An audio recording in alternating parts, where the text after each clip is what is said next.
হরে কৃষ্ণ, রাধে রাধে, শুভ সকাল সবাইকে। তো দেখো আজকে হচ্ছে জন্মাষ্টমী। আজকে আমার গোবিন্দের জন্মাষ্টমী, আর সকাল থেকে বৃষ্টি পড়ছে। জন্মাষ্টমীতে বৃষ্টি পড়বে না তাই কি কখনো হয় বলো? তো আজকে আমার গোবিন্দের জন্মদিন। 5250 বছর হলো। তো সকালবেলায় উঠে আরতি করে নিয়েছি। তো তারপর দেখো গোবিন্দের বাসনগুলো সুন্দরভাবে পরিষ্কার করে আমি সব কিছু ধুয়ে নিয়েছি। তারপরে এখন ডেকোরেশনের কাজকর্ম চলছে। ডেকোরেশন বলতে গেলে দেখো টুনি লাইট দিয়ে, বেলুন দিয়ে সাজাচ্ছে আমার ভাই, বোনপো, বোনজি এরা সবাই। আর নিচে গিয়ে তো সব রকম রান্নাবান্নার কাজ চলছে। তো চলো তোমাদের সঙ্গে শেয়ার করি। তো দেখো বোন এখানে তাল ঘষছে, আর এদিকে মাসিও কাজ করছে, তার সাথে মাসি একটা গল্প শোনাচ্ছে আমার বোনকে। রাম এসছে, খেয়েছে, রামের সঙ্গে গল্প করেছে। রাম চলে গেল, নিয়ে চন্দন রামকে দুজনের মতো খাবার দেবে। এদিকে মাসি গল্প শোনাচ্ছে, আর এদিকে বড় মাসি এদিকে বুদিয়া রান্না করছে। আসছে, তার সঙ্গে আসছে কদিন লক্ষণ। তারপর এখানে দেখো এটা হচ্ছে কি আমাদের ঠাকুর ঘর। তোমরা সবাই জানো আমাদের বাড়ি তৈরি হচ্ছিল বাড়ি। তো এটা ঠাকুর ঘর হবে। এটা তো এখনও কমপ্লিট হয়নি, মোটামুটি অল্প হয়েছে, টাইলস বসানো হয়েছে, কালার হয়েছে। তো এখনও সিংহাসনে এখনও গোবিন্দকে বসানো হয়নি, বসাবো তো তোমাদের সঙ্গে অবশ্যই শেয়ার করব। তো দেখো তারপর এখানে নারকেল নাড়ু বানানো হচ্ছে, তাল বড়া ভাজা হচ্ছে।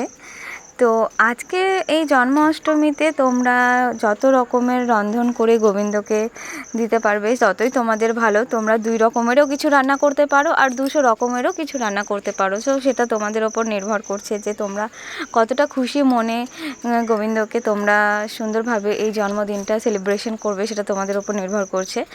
তারপর এখানে মাসি তাল লুচি ভাজবে। তো তার জন্য এখানে লেচি কেটে নিয়েছে, লুচি বেলছে, আর এইদিকে বড় মাসি ভাজাভাজি সব কিছু করছে।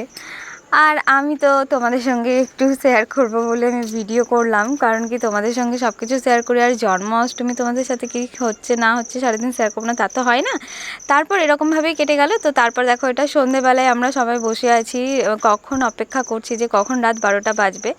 তো সবার মুখগুলো দেখতেই পাচ্ছ যে কীরকম শুকিয়ে গেছে সবাই। তো তারপরে এই দেখো এটা হলো আমার ছোটোবেলাকার খেলনা। তো আজকে অনেক বছর পর এটাকে খুঁজে পেয়েছি, তো আমার মনে পড়ে গেল ছোটোবেলার কথা। আর এই যে ওপরে আমার ভাই আর আমার বোনপো ওরা গেম খেলছে বসে বসে। তো আমি এখন অপেক্ষা করছি, আর এটা নিয়ে খেলা করছি, ঘুরে বেড়াচ্ছি, দেখছি যে কখন 12টা বাজবে, গোবিন্দের অভিষেক হবে। তো তারপর ফাইনালি সেই সময়টা চলে এসেছে অপেক্ষার পরে, আর আমাদের অভিষেকও শুরু হয়ে গেছে। তো দেখো এখানে বোন, মাসি, ভাই সবাই মিলে এখানে অভিষেক করছে।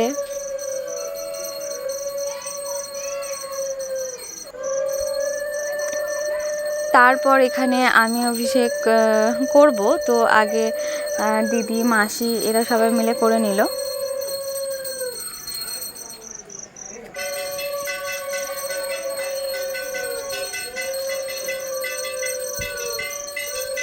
তোমরাও কারা কারা জন্মাষ্টমী পালন করেছো, আর তোমরা কিভাবে জন্মাষ্টমী পালন করেছো অবশ্যই আমাকে জানাবে।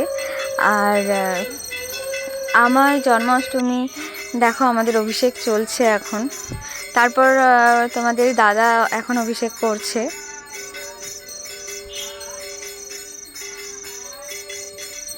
ঘি মধু দিয়ে স্নান করানোর পর তারপর দেখো আমি এখানে অভিষেক শুরু করে দিয়েছি। এখানে প্রথমে ঘি মধু সব কিছু দিয়ে স্নান করানোর পর, তারপরে দুধ দিয়ে স্নান করানোর পর গঙ্গা জল দিয়ে ভালোভাবে গোবিন্দকে সুন্দরভাবে স্নান করিয়ে নিয়েছি।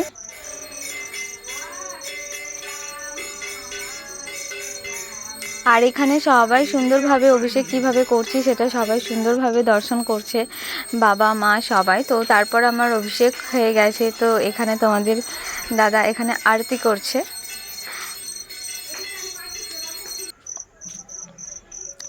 তারপর আরতি কমপ্লিট হয়ে গেছে। তো তোমরা দেখে নাও আমার গোবিন্দের জন্য আজকে আমাদের কি কি রান্না বান্না হয়েছে। তো এত কিছু আয়োজন, এত কিছু করার জন্য সেই একটা বছর আমরা অপেক্ষা করে থাকি কি কখন জন্মাষ্টমী, কবে হবে, কতদিন পর হবে, কবে আসবে, সেই একটা বছর অপেক্ষা করে থাকি। ফাইনালি আজকে সেই দিন, গোবিন্দর বার্থডে সেলিব্রেশন হলো খুব সুন্দরভাবে। তো দেখো এখানে সব কিছু বানানো হয়েছে। আর আমরা তো কিছু প্রসাদ এখন পাবো না, এখন বাজতে তোমাদের রাত 1টা বাজে মোটামুটি। তো আমরা এখন একাদশীর অনুকল্প প্রসাদ পাবো, তারপরে কাল সকালবেলায় অল্প কিছু প্রসাদ পেয়ে তারপরে আমরা কালকে শ্রীল প্রভুপাদের যেহেতু গুরুদেবের আবির্ভাব আছে, তো তার জন্য আমরা সেটা 12টার পর সব কিছু প্রসাদ পাবো। এখন বাজে রাত 2:30, তোমাদের দাদা এখানে ঘুমিয়ে পড়েছে আর আমিও ঘুমের চোখে দেখতে পাচ্ছি না, এবার ঘুমোবো। যাই হোক, দেখা হবে পরের ভিডিওতে। হরে কৃষ্ণ, রাধে রাধে।